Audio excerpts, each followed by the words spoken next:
네, 반갑습니다. 안녕하세요. 네, 이게 웬일입니까? 네.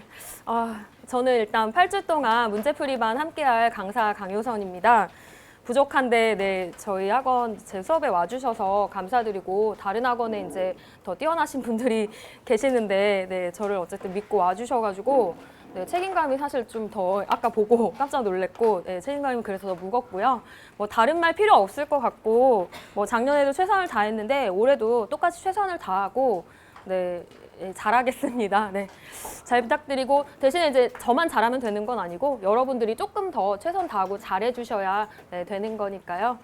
네, 힘을 내시고 오늘 밖에 날씨가 약간 구름이 많긴 하던데 되게 쾌청하더라고요. 네, 선선하고 그래서 딱 공부하기 좋은 날씨인 것 같아요.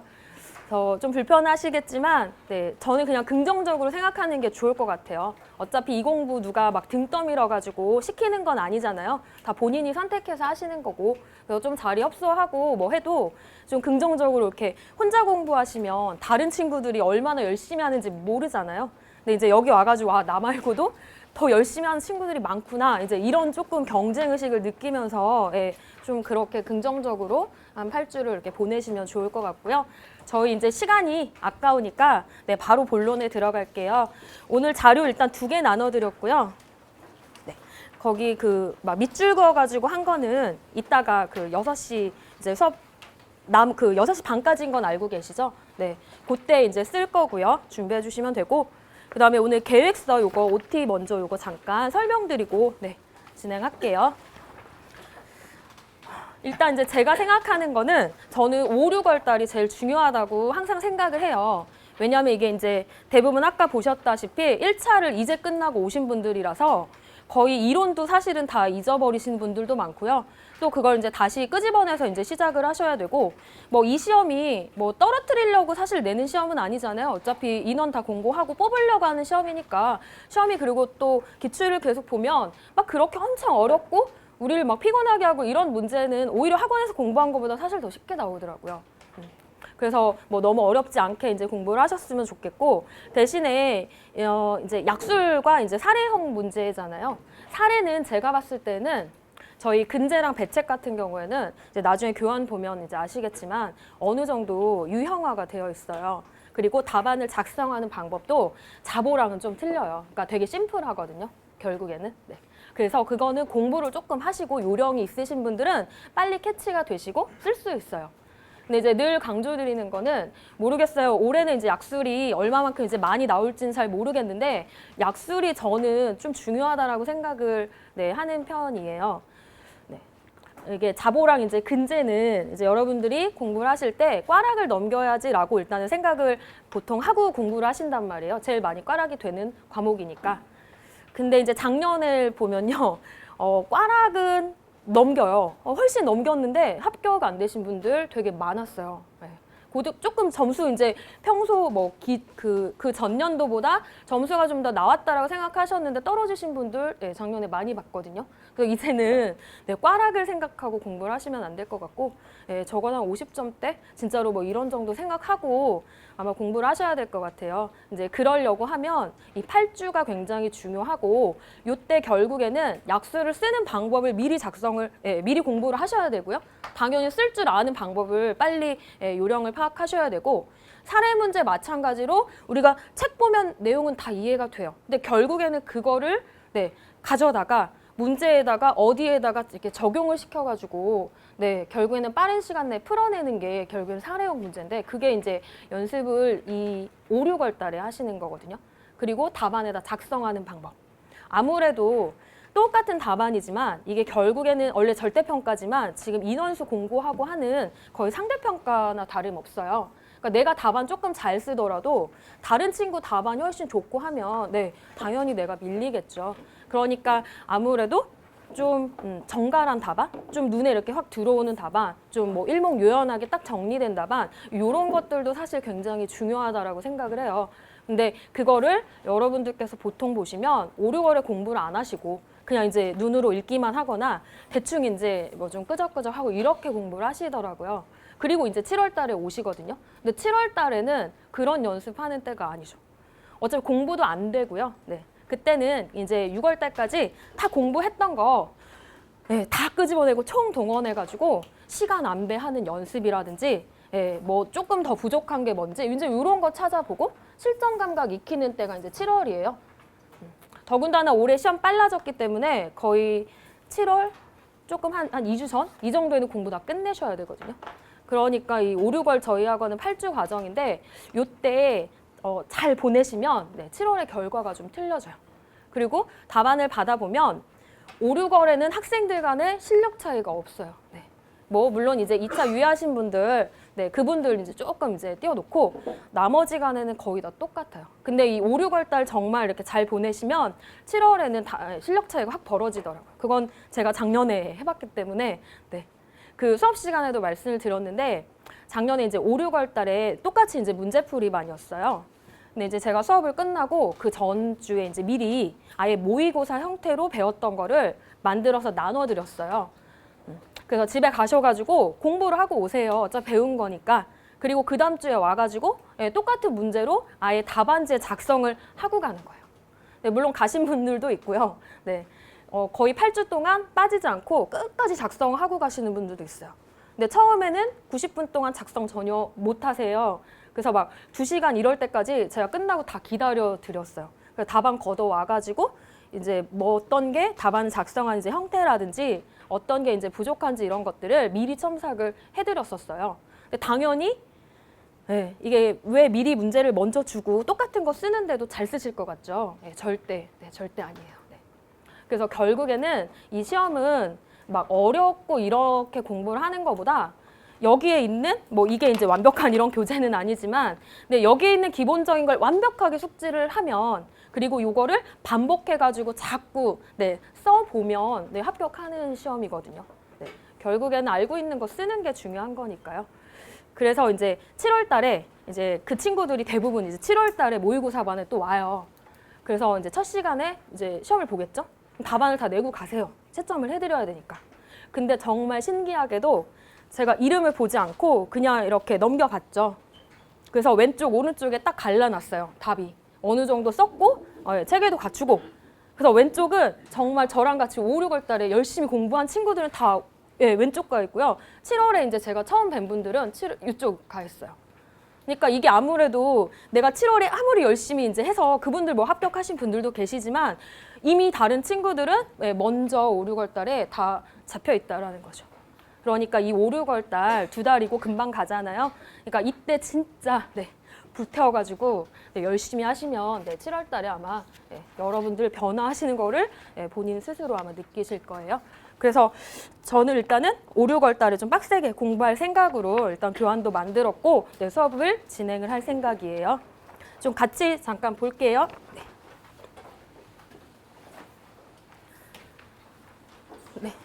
자, 이론 총정리를 간단하게 앞에 먼저 할 건데요. 한 1, 2주 정도요.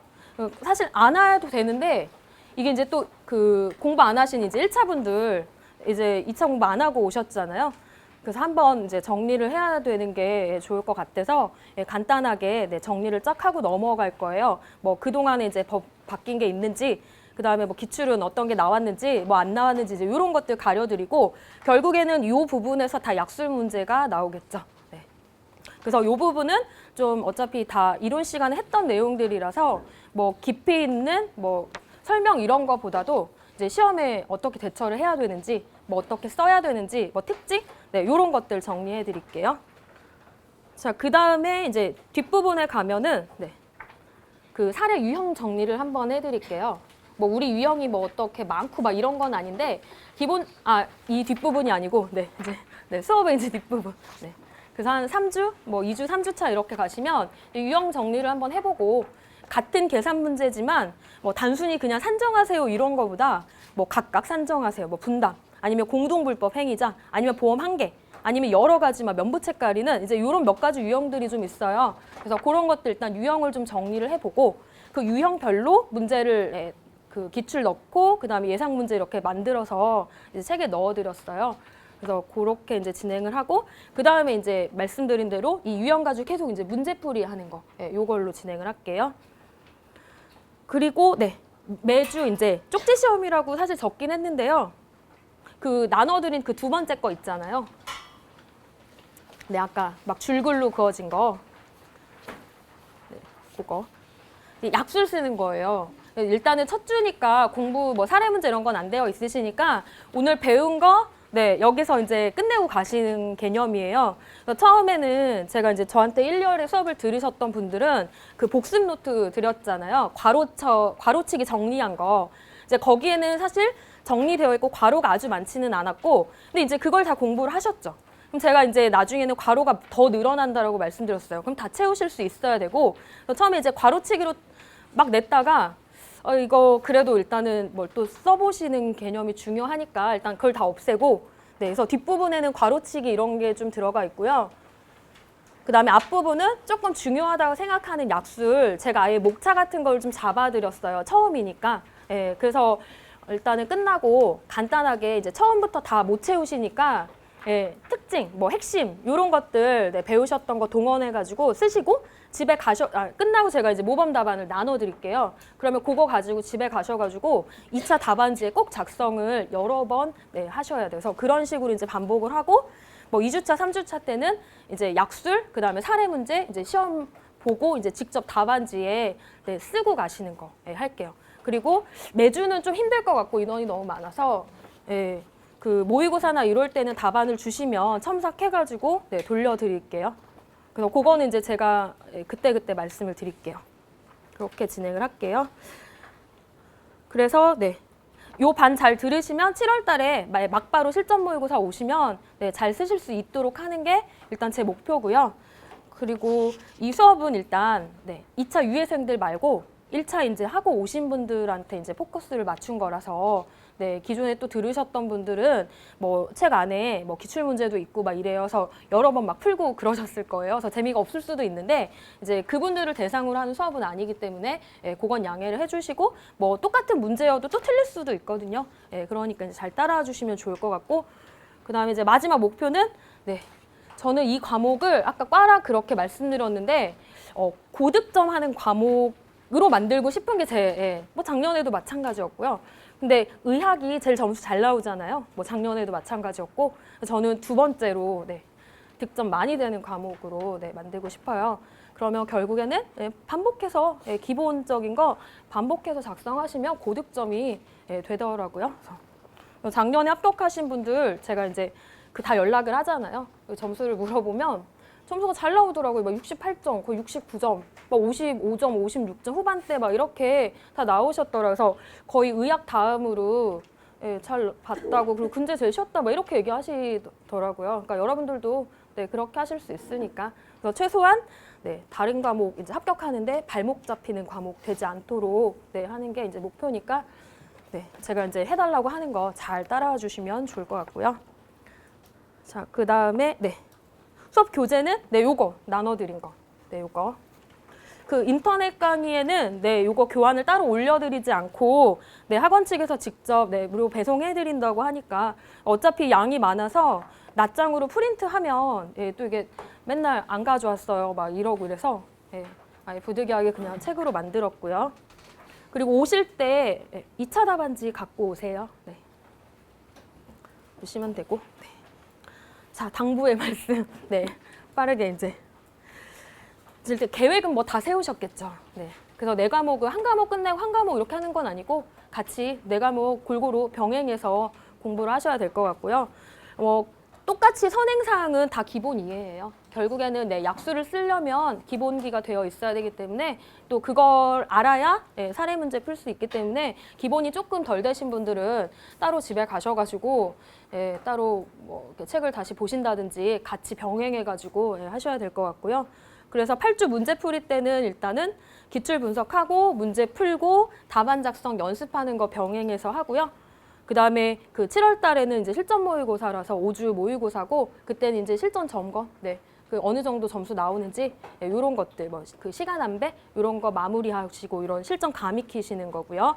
그 다음에 한 2주 정도가 남더라고요. 그럼 이제 여러분들 스스로 이제 정리하셔야 되는 네, 이런 스케줄이에요.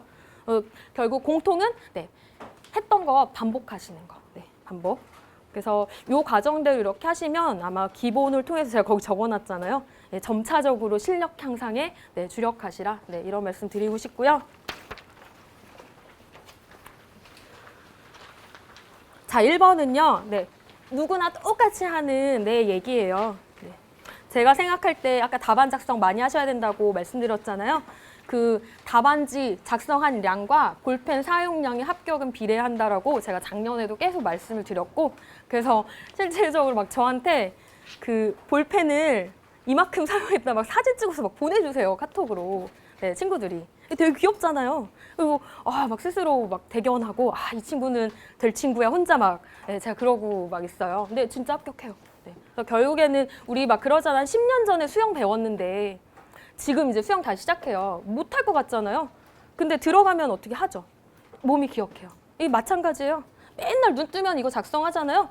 그러면 한 달쯤 지나면 안 쓰면 이상하고 모를 것 같다가도 막상 쓰면은 답안이 작성이 돼요. 그래서 반복이 중요하고요. 자, 그다음에 네. 자, 이제 문제는 우리 직장인분들이요. 네. 직장인분들, 학생분들은 이제 시간이 좀 있으니까 그래서 이제 직장인분들 특히나 네, 계획 잘 세우시고 약하신 부분이 약술이더라고요. 네, 직장인분들은 그거 어떻게 뭐 본인들이 잘 계획하셔가지고 조금씩이라도 축적될 수 있도록 꼭 작성해 주시고 약술은 절대 단기간에 되지 않아요. 그리고 눈으로 읽어가지고 되지 않아요. 반대로 이렇게 공부하셔도 돼요. 저라고 네, 이 막 안 보고 막 말할 수 있었겠어요.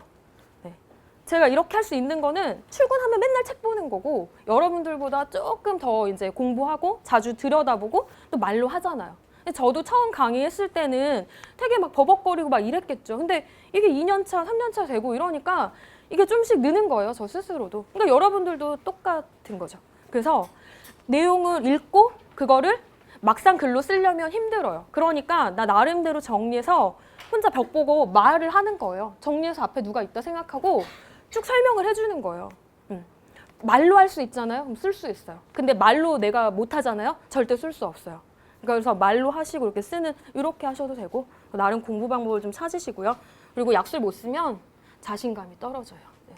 그리고 막 7월 달에 왔는데 친구들 막 다 잘 작성하는 것 같잖아요. 근데 나는 못 써요. 그러면 심리적으로 굉장히 쫓기고 네, 자신감이 떨어지기 때문에 꼭 네, 사례도 뭐 마찬가지고 신경을 좀 써주시고요. 자, 그다음에 서브노트 작성해야 되냐고 이런 이제 문의를 많이 하시는데요. 이건 뭐 개인 그거니까 뭐라고 말씀 못 드리는데 작년에는 굳이 서브노트 안 만들어도 된다라고 얘기를 드렸어요. 그리고 저희 과목은 사실 뭐 자보 이런 거, 뭐 제3범 이런 거보다 뭐 약술할 게 사실 많지는 않아요.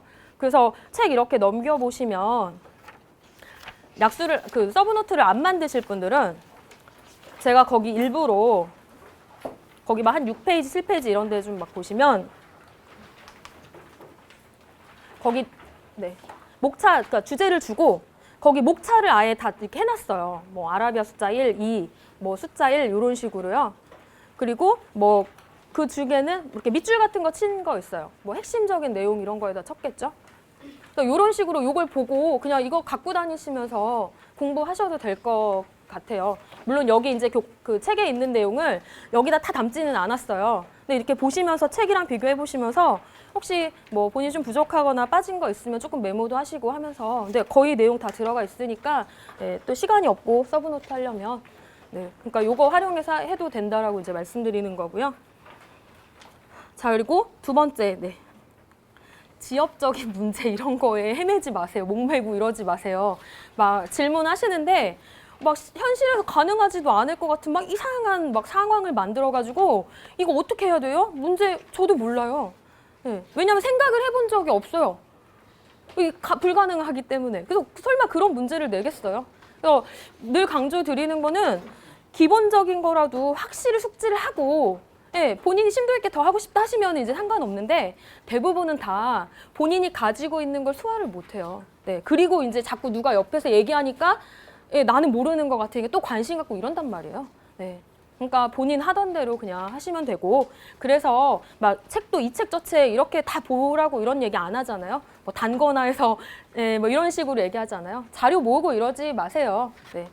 그거는 이제 본인이 가지고 있는 뭐 예를 들면 모의고사 자료라든지 이런 책이라든지 요런 거라도 확실하게 100% 소화를 한 다음에 네, 그제서야 다른 자료를 보면 그걸 이제 받아들일 수 있지 요것도 소화를 못하면서 다른 거에 해봤자 실력이 늘지 않아요. 네, 그래서 그 얘기 꼭 드리고 싶었고요. 자, 그리고 지금 보시면 아시겠지만 좀 늦게 오시면 아마 자리 이런 것 때문에 좀 힘들 거고요. 그리고 딱딱 정해진 스케줄이 있어서 결석하고 이러시면 좀 따라가기 힘드니까 가능하면 네, 그 결석하지 마시고 제가 하라고 하는 거 네, 잘 따라와 주시면 좋을 것 같고요. 마지막으로 그냥 사람들이 이렇게 제가 지켜보면 뭐 저도 그럴 때도 있고요. 이런 것 같아요. 되게 나한테는 되게 관대해요. 그리고 남한테는 굉장히 배타적이고 되게 비판을 하고 뭐 혹은 비난을 하고 이제 이런 사람들이 대부분인 것 같아요. 그래서 좀 반대로 이 5, 6월, 7월만큼은 뭐 3달이잖아요. 나한테 굉장히 엄격해지는 시기가 좀 됐으면 좋겠고, 네. 그래서 서로 이렇게 지금 믿고 오신 거잖아요. 네, 이렇게 믿고 이렇게 오신 만큼 저도 이제 여러분들을 믿고 뭐 최선을 다해서 제가 해드릴 부분이 있으면 지도를 해드릴 테니까 이제 믿고 잘 네, 이 과정을 마무리를 하고 다 같이 이렇게 합격을 했으면 네, 좋겠다라는 얘기 이제 마지막으로 드리고 이제 시작을 하도록 할게요. 네. 뭐 강의 요목 이제 넣어드렸는데요. 사실 세부적으로 뭐 1교시마다 이런 세부 스케줄이 있는데 그건 따로 이제 나눠드리지는 않았고 그냥 참고하시면 네, 좋을 것 같고. 자, 마지막으로 그 뒷장 스터디. 네.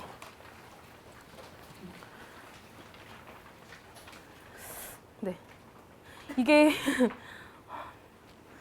일단은 스터디를 한다라고 했는데 인원을 정하기가 사실 되게 고민을 했거든요. 그래서 처음에는 한 10명 정도를 했었고 작년에는 그냥 그런 제안을 안 받고 하다 보니까 좀 많이 신청을 하셔가지고 결국에는 그냥 수업이 또 되더라고요. 그리고 실력이 막 서로 중구난방 이러니까 뭐 어떤 공통적인 걸 하기도 좀 뭐하고 그래서 부득이하게 일단은 인원 제한을 좀 둘 수밖에 없었고 그래서 아까 마지막까지도 이제 사무실에서 실장님이랑 고민을 했는데 처음에 10명으로 정했어요. 근데 일단은 문의하시는 분들이 좀 많아서 이게 더 받으면 안 될 것 같긴 한데 그래서 20명 이렇게 생각을 하다가 그냥 15명으로 할게요. 15명.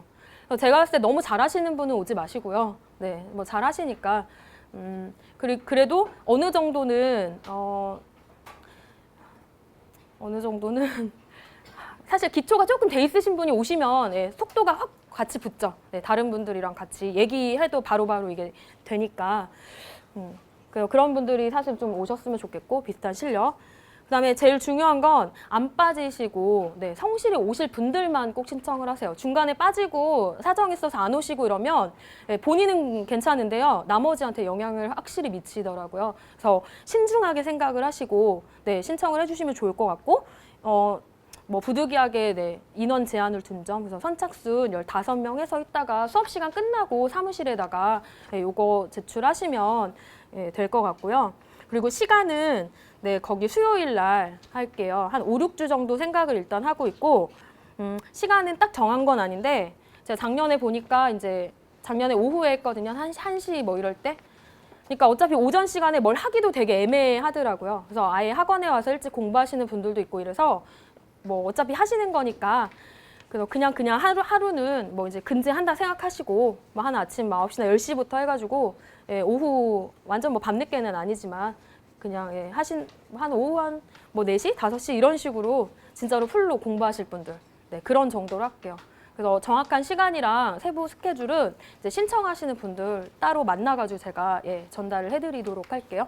그러니까 꼭 하실 수 있는 분들만 네, 하시면 될 것 같고요. 일단 이건 뭐 접어두시면 좋을 것 같고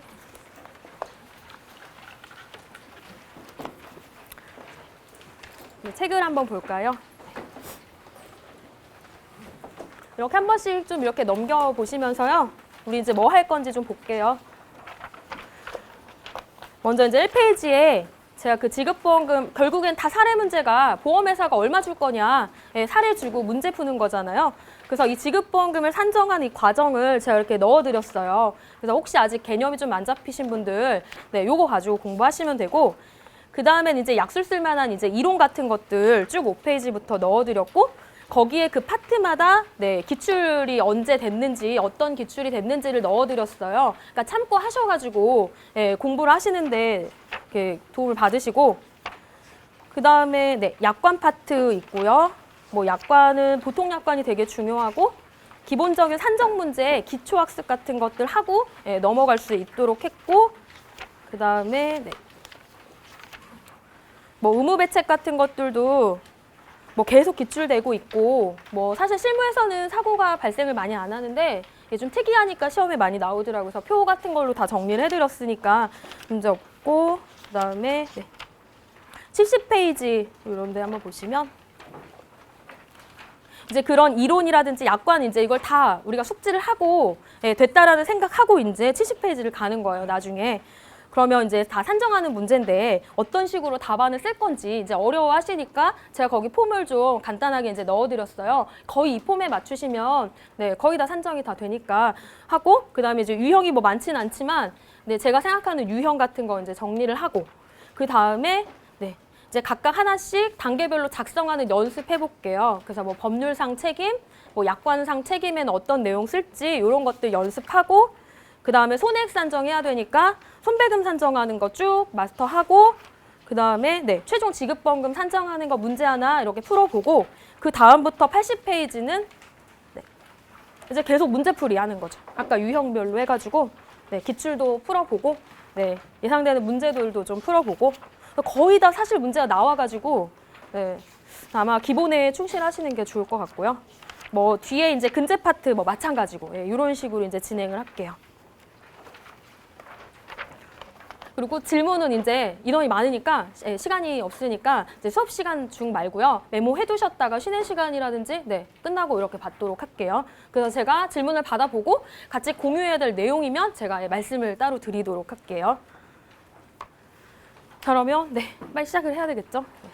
원래 1주차가 제일 공부할 의지가 많은 때잖아요. 네. 우려되는 건 이게 한 전반부까지는 잘 나와요. 잘 오세요. 그러다가 이게 이제 후반부 되고 이러면 한 번, 두 번 빠지잖아요. 그러면 또 인터넷 강의로 열어달라서 한번 들으면 되지 뭐 이런 식으로 하고 잘 안 오시더라고요. 제일 이해가 안 되는 게 돈을 내고 첫 주부터 안 오세요. 왜 신청을 하신 거냐는 거죠. 돈 아까운데. 그러니까 내신 만큼 어쨌든 걷어가시려면 네, 빠지지 마시고 네, 오시고요. 1페이지 이렇게 같이 한번 볼게요. 이제 정리해야 되니까. 그 전에 네. 이거 이제 한번 볼게요. 제가 금요일 날 자료를 그 전에 다 만들어 놨다가 조금 더 하고 가야지 하고 퇴근 1시간 전에 다 켰어요. 근데 어쩌지한 사정으로 다 날려먹은 거예요. 그래가지고 진짜 금요일 날 막 밤늦게까지 사무실에서 막 다시 막 작성을 하고 엄청 힘들었어요. 네. 그래서 얘는 이제 제가 또 빠뜨렸더라고요. 그래서 아까 와서 부득이하게 이제 넣었는데요. 자, 이제 그 문항수가 어떻게 되는지랑 뭐 비중이 뭐가 높은지를 조금 보고 가실게요. 제가 이거를 사무실에서 안 가져왔는데, 자, 저희 시험이 지금 그러니까 통합된 거는 2014년이잖아요. 그래서 한 번, 두 번, 세 번, 네 번, 5번. 이제 올해 6번째 시험이에요. 그럼 이제 첫 년도랑 한 둘째 년도 정도는 이제 출제하시는 분들도 이거 어떻게 출제해야 될지 조금 아리까리 하실 수도 있어요. 그러니까 뭔가 아직 체계 정립이 안 된 시기라고 보시면 돼요. 그래서 처음에는 문제가 7문제 나왔어요. 총 토탈. 두 번째 년도 7문제 나왔죠. 자, 근데 이제 보시면 약술이 6문제 나왔어요. 다 10점짜리로 6개 쓰시는 거고요. 사례 문제는 하나, 30점짜리 이렇게 나왔어요. 근데 두 번째 연도는 마찬가지로 7문제예요. 근데 바뀌었죠. 네. 약술이 적고 사례가 다 나온 거예요. 그러니까 또 이제 저 패턴에만 맞춰 공부하셨던 분들은 갑자기 계산이 많이 나오니까 힘들어졌을 거란 말이에요. 이제 이게 막 왔다 갔다 하다가 이제 한 16년도 정도부터는 뭔가 이제 좀 안정화, 밸런스가 이제 좀 맞춰지는 것 같아요. 그래서 16년도에 보시면 일단은 약술에서 10점짜리만 보였다면 5점짜리 이제 문제가 들어가요. 그래서 3문제, 10점짜리 4문제, 7문제가 됐어요. 네. 그리고 점수는 55점, 약술 분량.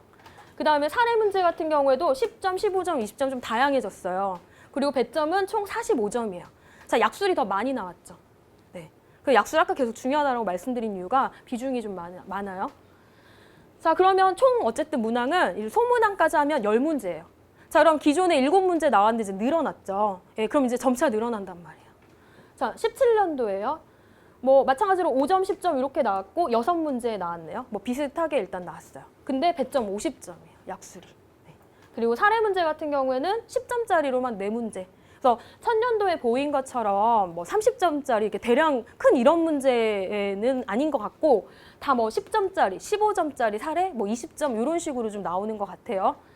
그래서 총 문제 10문제 같아요. 전년도랑. 자, 근데 이제 작년 18년도. 네, 작년에는 이제 시간이 좀 부족했다 이러신 분들이 있었을 거예요. 왜냐하면 문항수가 너무 많이 나왔어요. 또 결론부터 보면 13문제 나왔어요. 13문제. 90분 안에. 자, 약술 같은 경우에는 5점짜리 5개. 그 다음에 10점짜리 3개. 약술이 8문제, 8문제. 그리고 배점 55점이에요. 자, 계산 문제 5점, 10점, 15점 비교적 이제 작은 배점이고요. 이게 뭐 5문제 45점이에요. 자, 그러면 보세요. 약술이 높죠? 약술이 높죠? 마찬가지로 약술 배점이 높아요. 그래서 직장인분들 이게 약술 소홀히 하시면 조금 힘드시다는 이유가 뭐 올해는 어떻게 나올지 모르죠. 뭐 첫째 연도처럼 나올 수도 있고 뭐 이렇게 나올 수도 있고 해요. 근데 이제 알 수는 없지만 어쨌든 이 최근 3년도 거를 이렇게 보시면 약술이 조금 비중이 높아지고 문항수가 많아지는 게 이제 특징이고요. 그리고 문제 유형이 전부 다 이래요. 어떤 사고 하나를 경위를 이렇게 주고요. 그걸 읽어요. 그 다음에 소문제로 이게 1번이면 1번에 토탈 20점. 그 다음에 이제 소문제가 들어가요. 1-1번. 그러면 요 사례 문제와 관련된 어떤 이론 같은 것들을 쓰는 거예요. 뭐 약관이 될 수도 있고요. 뭐 법률상 책임이 될 수 있어요. 그럼 관련된 이론을 쓰는 약술 5점. 그럼 뭐 예를 들면 여기 뭐 법 뭐 이런 거 해놓고. 두 번째 보험 계약, 약관, 약술 5점. 자, 그러면 얘를 통해 가지고 해결이 되고 얘 약관을 씀으로써 이 문제 파악이 되는 거예요. 그럼 전체적으로 문제가 파악이 됐죠? 그러면 마지막으로 결국 지급보험금 산정하세요. 이런 문제예요. 이거 뭐 10점. 그러니까 한 문제 주고 토탈해가지고 전체 내용적인 내용을 한 큐에 알 수 있는지 다 이런 문제고 이런 문제가 거의 다예요. 그러니까 문항수가 이렇게 많아질 수밖에 없어요. 근데 오히려 제가 생각했을 때는 이 배점을 쪼개잖아요. 그럼 더 유리하실 수도 있어요. 아예 생각해 보시면 10점짜리로 다 약수를 내요. 근데 그 문제들 이렇게 딱 보셨을 때 내가 아무리 열심히 잘 준비를 했지만 한 문제 정도는 모르는 거 나올 수 있단 말이에요. 한두 문제는. 근데 10점짜리로 나오면 그중에 내가 한두 문제 몰라서 아예 못 써봐요. 통으로 날아가죠. 근데 배점을 쪼개놓으면 더 나을 수 있다라는 거. 무슨 말씀인지 이해되시죠? 그러니까 뭐 문항수 많아졌다고 너무 막 이렇게 겁먹고 이러지 마시고 또 올해 마찬가지로 이렇게 해서 연습을 또 하시면 되는 거니까 이거를 조금 생각을 해주셔가지고 아 내가 어떻게 준비를 해야겠구나 이제 이런 생각을 조금 하고 이제 공부하는 걸로 이제 들어갈게요.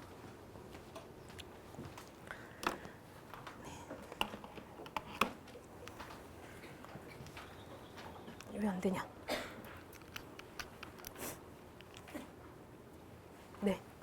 자, 이제 수업할 때 이 그림 많이 보셨죠? 생각나셨죠? 자, 저희 배상책임, 이제 책임보험이 뭔지 잠깐 빠르게 설명을 하고 갈게요. 이 그림을 잘 생각하시면 돼요. 이 그림 생각하기 전에 이 그림 볼게요. 보험자, 피보험자. 이렇게만 있어요. 자, 이건 뭐 얘기하는 걸까요? 여러분들이 공부하시는 과목 중에 하나예요. 3보험이에요, 3보험. 3보험. 보험회사에다 보험 가입하고 내가 다쳤을 때 보험금 청구하는 거죠. 이 3보험이에요. 자, 그러면 둘 간의 관계는 어떤 관계죠? 보험계약 관계예요, 계약 관계. 자, 그러면 그 권리 의무 사항이라든지 내가 다쳤을 때 얼마 돈 받고 얼마 돈 못 받는지 어디 나와 있죠? 약관. 자, 그럼 공부하시는 거 어떤 거 공부하시죠? 3보험책은 다 약관 내용이에요. 그럼 무조건 암기하셔야 되겠죠. 우리 약관 가지고 해석이 어떻게 되는지에 따라 보험금 나가고 안 나가고가 큰 차이잖아요.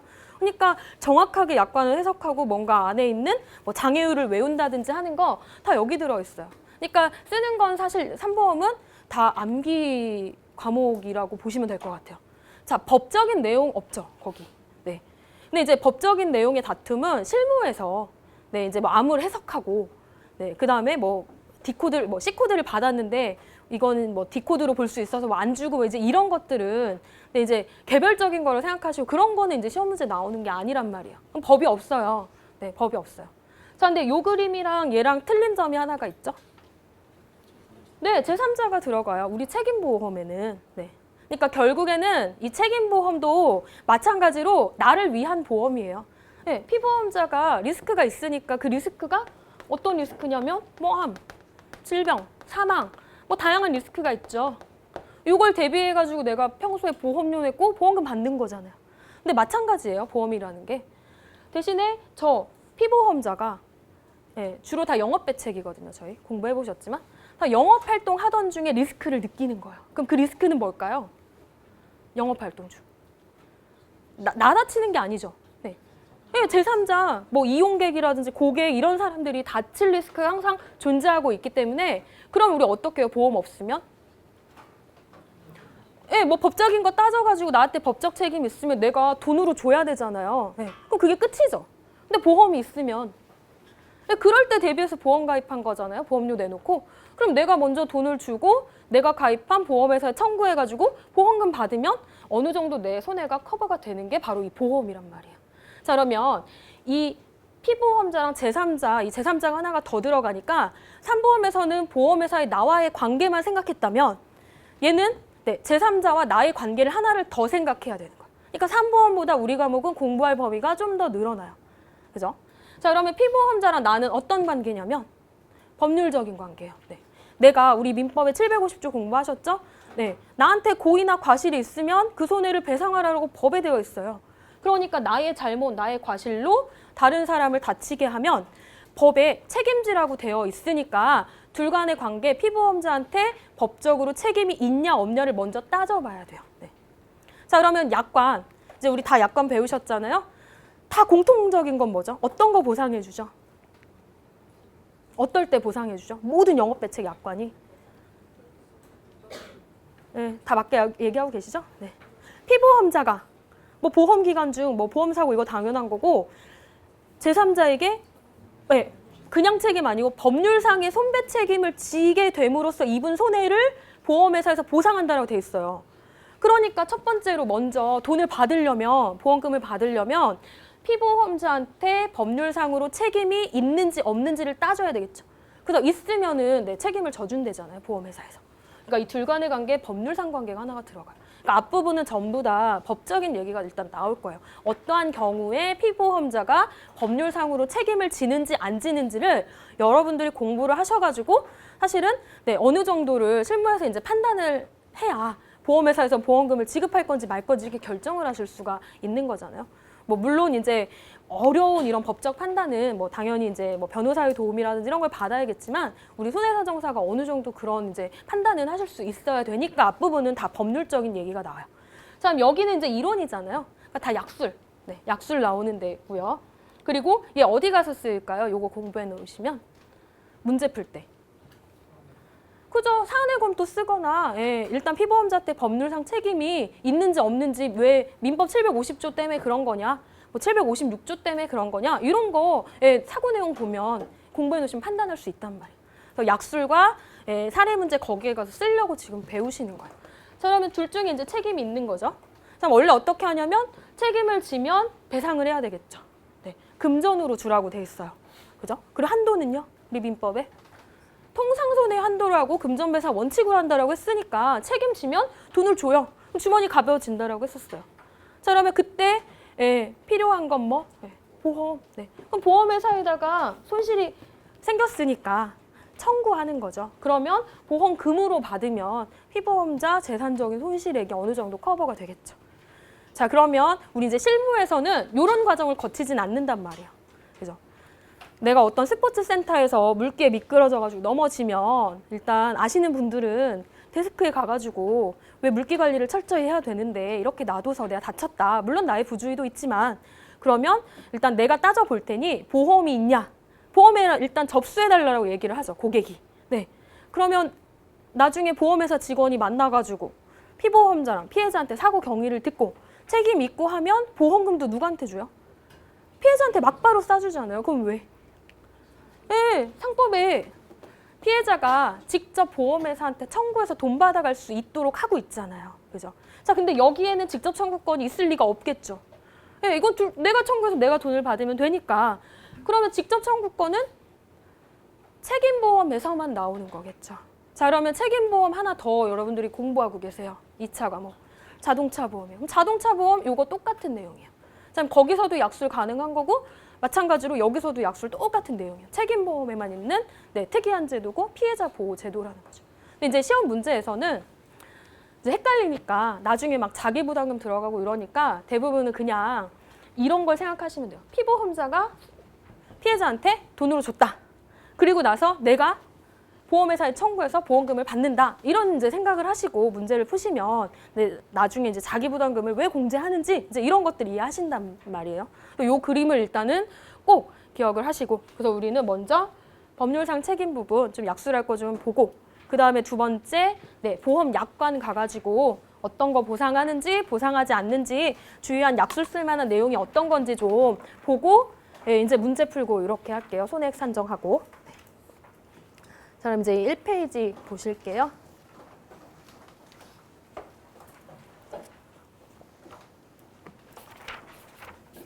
혹시 이제 제 얘기가 좀 이해 안 되셔도 그러니까 늦게 이론 공부하신 분들 혹시 계시면 집에 가셔가지고 다시 리뷰해서 공부하시면 돼요. 다 본인이 하시는 의지에 따라 달려 있는 거니까. 자, 여기 지급보험금 산정 플로어는요. 제가 생각할 때는 일단 머릿속에 이 흐름도가 그려질 수 있어야 공부를 시작할 수 있다라고 생각이 들어요. 그러니까 집에 가셔가지고 리뷰를 하실 때 얘를 막 공부를 하시잖아요. 쭉 이제 머릿속에 저처럼 아까 그림처럼 돈을 줬어. 얼마만큼 주지? 그러면 피해자의 뭔가 손해액이 있어야 되잖아요. 아, 이렇게 손배금을 산정했어. 내가 돈을 줬어. 그럼 내가 가입한 보험회사에다가 청구를 하려고 해. 그럼 뭘 봐야 되겠어? 약관을 봐야 되는데 약관에 내가 가입한 보험이 의무보험인지 의무보험인지 이제 이런 식으로 혼자 머릿속에 막 상상을 하시는 거야. 그러면서 이 흐름도를 쭉 보세요. 그럼 제가 거기에 막 표도 넣어놓고 했잖아요. 다 주요한 핵심 내용들을 거기에 넣었단 말이야.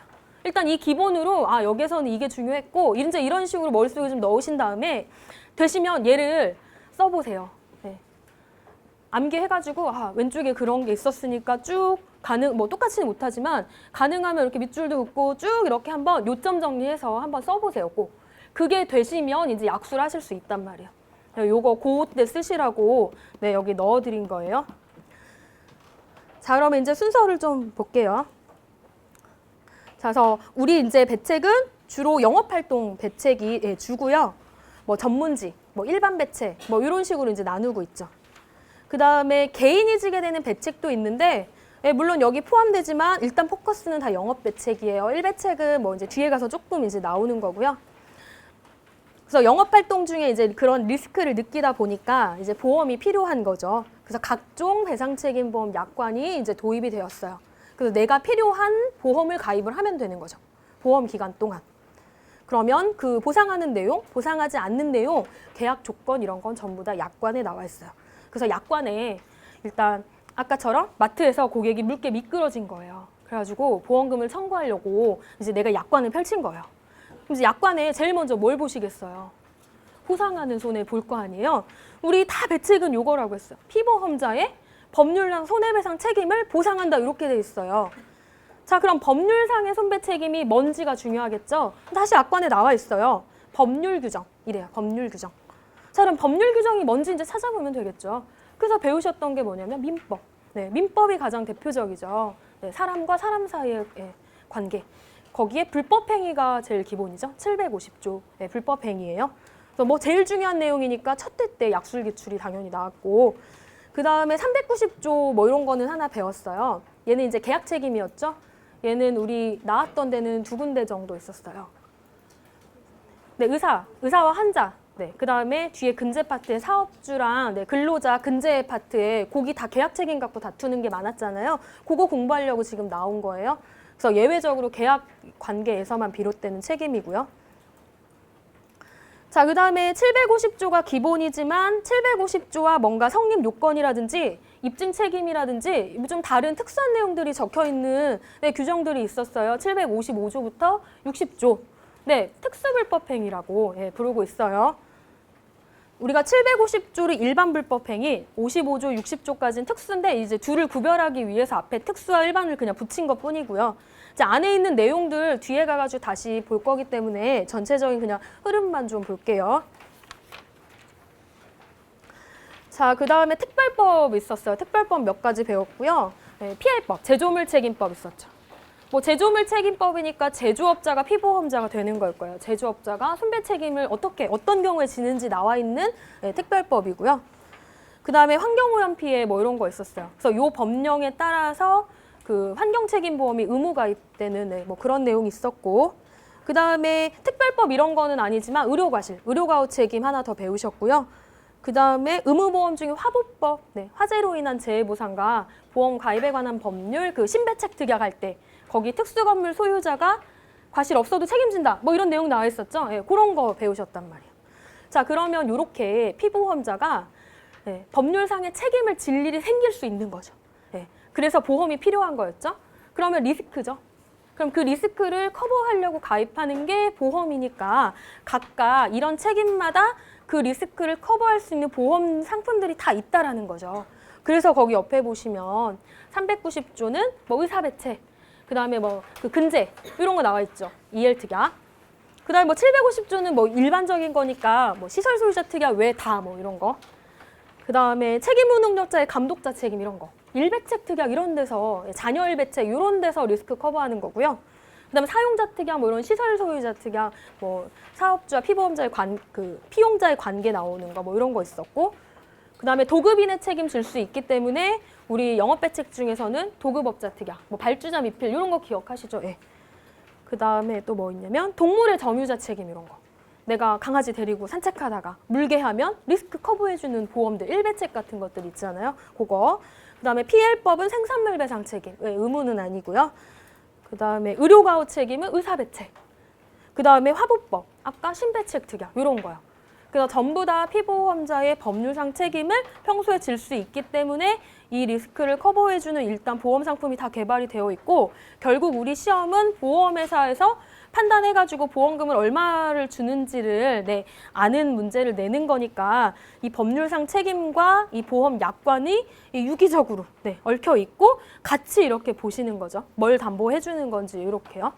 그리고 설사 내가 모르는 배책이 나왔어요. 무슨 배상 책임. 근데 이름 보면 다 알 것 같지 않아요? 의사 배책이면은 피보험자가 누구겠어요? 의사. 유도선 배책이면 유도선 사업자. 다 영업하는 사람이라고 아까 말씀드렸잖아요. 그러니까 그런 식으로. 보상하는 손해 똑같잖아요.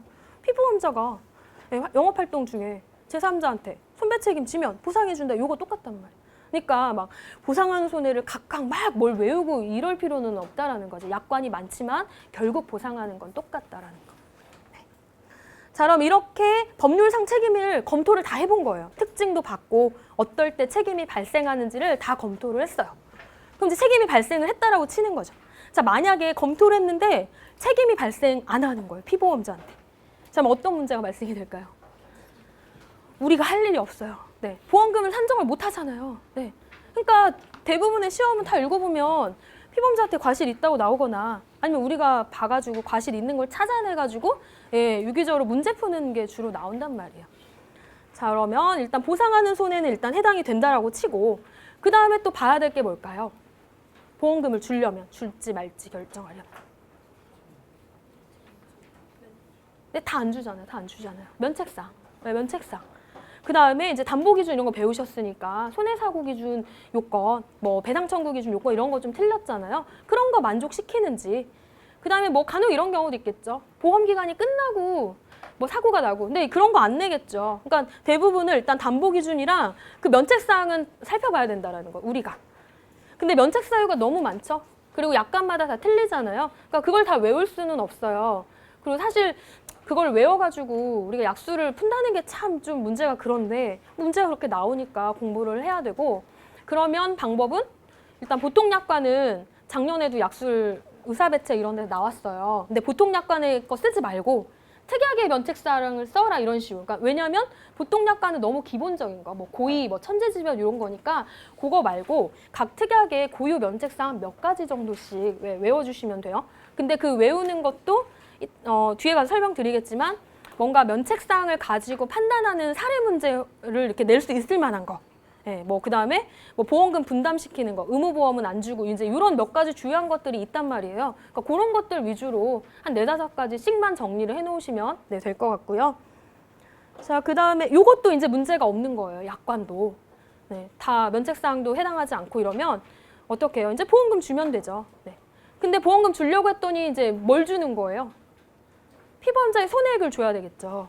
피보험자가 얼마만큼 손해를 입었는지. 자, 그 손해액은 뭘까요? 그러면 피해자한테 피보험자가 준 금액이 손해액일 거 아니에요. 그럼 피해자의 인적사항이라든지 기초사항을 가지고 산정을 해봐야 되는 거죠. 그럼 손해액 산정이 나오겠죠. 자, 그럼 그 합계가 나와요. 그럼 그게 피보험자의 손해액이죠. 전 다시 약관을 보니까 피보험자의 손해액을 보상해준다라고 되어 있죠. 대신에 계약이니까 한도액이라든지 뭐 이런 게 걸려 있을 거예요. 그럼 이제 마지막 단계에서는 한도액 내에서 주고 뭐 공제금액 있는지 없는지 비용은 어떻게 되는지 이런 것만 판단해서 주시면 돼요. 자, 이제 이게 쭉 이제 흐름을 이제 그리시는 거예요. 자, 그럼 이제 영업 그 약관 잠깐 한번 그 안에 박스를 좀 보시면, 자, 일단 개인 배책이랑 영업활동 중에는 일단 영업활동이 그 주라고 말씀을 드렸고요. 자, 보험은 의무일까요? 임의일까요? 의무가 기본이에요. 내가 가입하고 싶어야 가입하는 거잖아요. 근데 어쩔 수 없이 가입해야 되는 경우가 있죠. 법에서 정한 경우요. 그러니까 일단은 대다수의 보험은 다 자발적으로 가입하는 거. 네, 그게 다 하고요. 이제 의무 배책을 몇 가지를 예외적인 거니까 외워주시면 좋고, 실무에서는 사실 의무 배책 맨날 가스 폭발하고 화재 너무 많이 이러진 않잖아요. 그래서 그렇게 클레임이 일반 건보다는 없어요. 근데 이제 시험 문제에서는 뭔가 특이하잖아요. 일반 배책은 뭐 별로 평이한데 의무는 뭐 급수별로 뭐 틀리고 막 금액도 틀리고 이래요. 그러니까 내기가 좋단 말이에요. 그러니까 그런 요령을 좀 터득을 해주셔서 내가 어느 부분을 뭘 할 건지를 잘 이렇게 보셔야 될 필요가 좀 있고요. 그 대부분의 이제 법령의 보상 한도가 나와 있고요. 물론 없는 것도 있어요. 그 중에서 그 다중이 한번 볼게요. 다중이가 개정됐더라고요. 이제 시행, 4월 10일 날 시행이 돼요. 그래서 원래 1억이었잖아요. 1억 5천으로 지금 제가 바꿔놨고요. 그러면 이로써 이제 화재 3종 세트는 전부 다 1억 5천이고요. 안에 지급 기준은 변동된 건 없어요. 뒤에 가서 다시 설명드릴 거고, 나머지 이렇게 급수별로 따르는 거. 네. 뭐 자배법 시행령 이상이냐, 아니면 급수별로 자배법 기준을 따르냐, 이런 식으로 이제 배웠었고요. 자, 그다음에 의무 배책 어려워하시는 이유 중에 하나가 이게 똑같은 건데, 자, 지급 원칙을 생각하시면 돼요. 결국 이 의무 배책으로 다친 피해자도 본인의 실제 손해액만 배상을 받아야겠죠. 피보험자가 실제 손해액만 줘야 돼요. 그럼 일단 실손해액을 산정을 해요. 네. 근데 보험회사에서 줄 때 한도를 좀 틀리게 걸어놓은 것 뿐이에요. 왜냐하면 기본 뭐 시설 소유자 이런 것들은 한 명 다치면 1억, 뭐 3억 이런 식으로 가입을 했다면 이 의무 배책은 부상, 장애, 사망을 일단 나누고 부상도 대부분은 1급에서 14급 이런 식으로 한도를 좀 틀리게 설정을 한 것뿐이니까 그게 조금 틀린 점이고 결국에는 다 손해액 산정에서 한도액 내에서 주는 건 똑같아요. 자, 그러면 한 부위만 다치지 않잖아요. 여러 부위를 다칠 수도 있어요. 그럼 이제 각각 한도를 줘야 될지 더해서 줘야 될지 이제 이런 의문이 남는데 그거는 지급 기준에 들어가 있겠죠. 그래서 우리 그런 거 배웠어요. 뭐 병급하는 거, 장애병급, 부상병급 이런 거. 다 약술 가능하고 알아야 문제 풀 수 있는 부분이었고요. 그 다음에 뭐 이런 것도 있었어요. 치료 받다가 장애 남고 치료를 받고 사망하고 장애 남을 줄 알고 보험금 줬는데 사망하고 이제 이런 경우들도 작년에 기출 하나 나왔던 거 있고요. 주로 요 내용들 이제 의무배책 가시면 요거 공부하실 거고요. 그 다음에 뭐 영문 CGL 뭐 작년 기출 나온 거 뭐 이런 거 있었고 일배책 뭐 이런 거 있었어요. 자, 그 다음에 손배금 산정 같은 경우에도 뒤에 가가지고 이제 연습 문제로 풀어보시면 될 것 같고 마지막 최종 지급보험금 산정 이렇게 보시면 마지막에 보상한도액과 공제 금액 이런 거 확인해 주시면 되고 보험이 하나면 한 군데서 줄 돈, 보험이 뭐 피보험자가 보험 2개 가입해 놓으면 각사가 줄 돈 이런 식으로 이제 틀려지는 것뿐. 그리고 영문 배책 뭐 마찬가지죠. 그 공제금 한 번 더 빼는 거 이런 거. 자, 그럼 요거 이제 정리하면 요거까지만 하고 싶게요. 자, 이거 어떻게 정리할 수 있냐면 자, 1번 법률상 책임. 자, 거기 책 넘겨가시면 70페이지 한번 보실래요?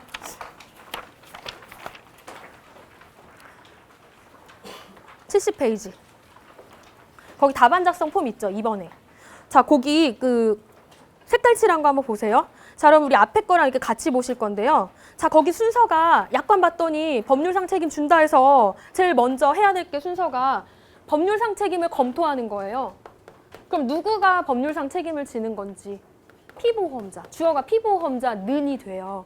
피보험자는 뭐 법 몇 조 때문에 법률상 손해배상 책임을 뭐 질 것으로 사료된다 이런 식으로. 그래서 주어는 피보험자예요.